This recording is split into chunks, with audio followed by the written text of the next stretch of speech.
Hello everyone, আসসালামু আলাইকুম। চলে এইছি আপনাদের ভালোবাসা প্রিয় আপা রুমানা ইসলাম, সরি তো বাংলাদেশের ব্লগার রুমানা ইসলাম।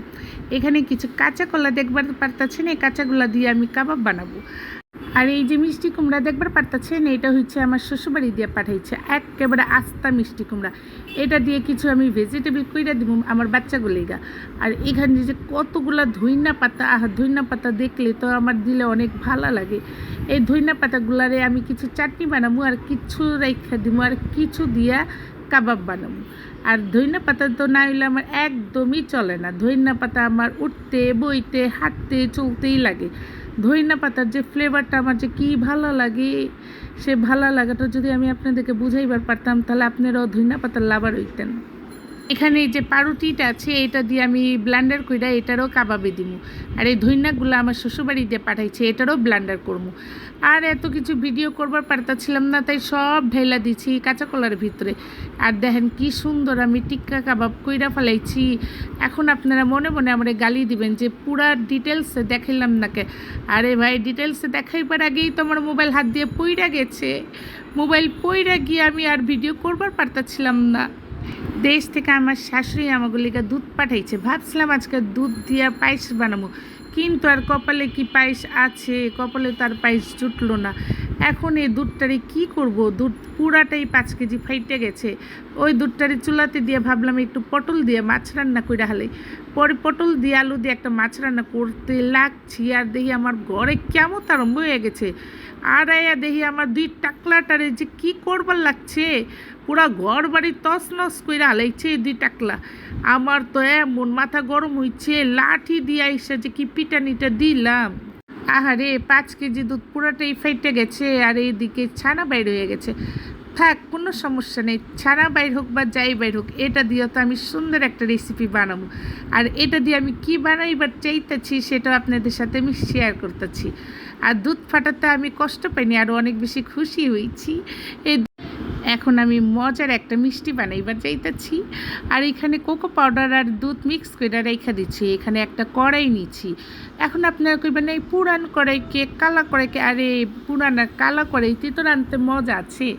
এখানে আমি তেল দিচ্ছি, তারপরে এখানে কিছু ঘি দিয়ে দিতেছি। তেল ঘি একসাথে একটু গরম হইবার লাগবো। তারপরে এটাতে আমি কিছু এলাচি ছেইচা মিচা ঢাইলা দিচ্ছি, জাস্ট ফ্লেভারের লিগা। এরপরে একটু এলাচ গরম হওয়ার পরে দিয়ে দিব সেই ছানাটা দেওয়ার পরে সুন্দর করে একটু নাইড়া চেড়া দিতেছি।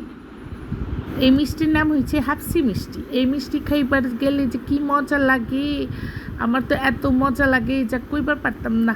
যে খাইছে সেই বুঝবো। এটার উপর দিয়ে আবার দুধ দিয়ে দিতেছি।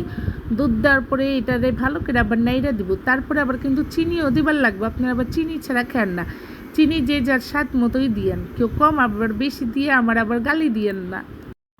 এটার পরে সুন্দর করে চামচ দিয়ে ছানাগুলোরে ভেঙে ফেলামো। ছাড়া কিন্তু আমি হাত দিয়ে চটকাই লই নেই, চটকাই নিলে যে মুখে একটা দানা দানা লাগবে, এটা কিন্তু আবার লাগবে না। এই দেখেন, এখন আমি চিনি দিতেছি। চিনি আমি এইভাবে কেল্লিকে ঢাইলা দিতেছি।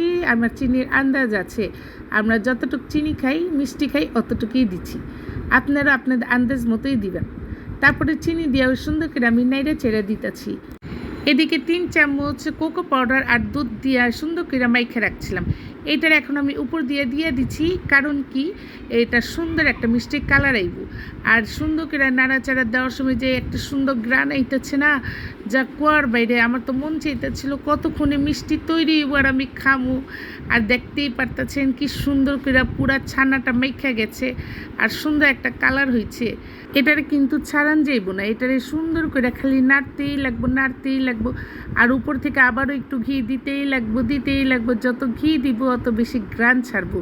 আর এইভাবে নাড়তে নাড়তে একেবারে শুকাইয়া ফেলামো। আর শুকাইয়া যখন হাতে নিয়ে দেবো আটা হইতেছে, তখনই নামামো। আর বেশি করে একেবারে শুকাইবার লাগবো, তাহলে একটা সুন্দর কালার আয়া পড়বো। তারপরে গিয়ে এটা কমপ্লিট হবে হাফসি মিষ্টি। এখন আমারটা কমপ্লিট হয় না, আরও বেশি নাড়তে নাড়তে কমপ্লিট হইয়া গেছে আমার হাফসি মিষ্টি।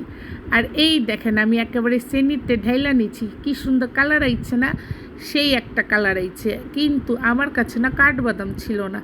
যাই হোক, আজকে কাঠবাদাম ছাড়া বানাইছি, পরে যখন আবার বানাবো তখন বাদাম দিয়ে দিব আর কিশমিশ দিয়ে দিব। কিন্তু খাইবার সময় যে মজাটা লাগছে রে ভাই, যদি বুঝেইবার পারতাম, দেখবারই পারতাছেন, সেই লেভেলের মিষ্টি হয়েছে।